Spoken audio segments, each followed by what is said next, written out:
Hurmatli huquqshunos tizim foydalanuvchilari, ushbu videoda mobil ilova orqali hujjatlarni imzolashni ko'rib o'tamiz. Birinchi navbatda biza mobil ilovaga UzCrypto kalitini o'rnatib olishimiz kerak bo'ladi. Buning uchun mana tizimga kirganimizdan keyin profil bo'limiga o'tamiz. Profilga o'tganimizdan keyin mana elektron kalit UzCrypto degan katta tugma turibdi. Buni bosamiz va bizada QR kod skaner qilish uchun demak oyna ochiladi. Endi UzCrypto QR kodni kompyuterda qanaqa qilib chiqarishni ko'ramiz.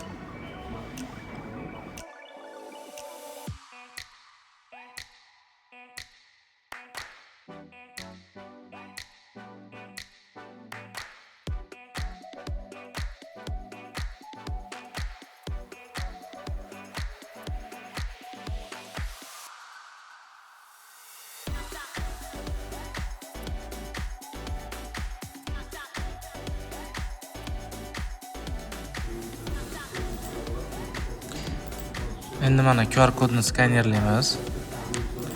Bu parol so'raydi. Bo'ldi, mana endi saqlash tugmasini bossak, bizada UzCrypto o'rnatildi mobil ilovaga. Endi nima qilamiz? Imzolanadigan hujjatga o'tamiz. Mana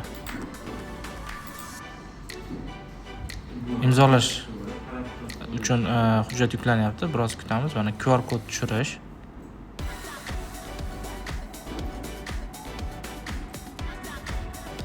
Tekshirib olamiz. Demak, rasmiy blanka va QR kod ma'lumotlari to'g'ri tushdi. Endi imzolash tugmasini bosamiz. Tasdiqlaymiz.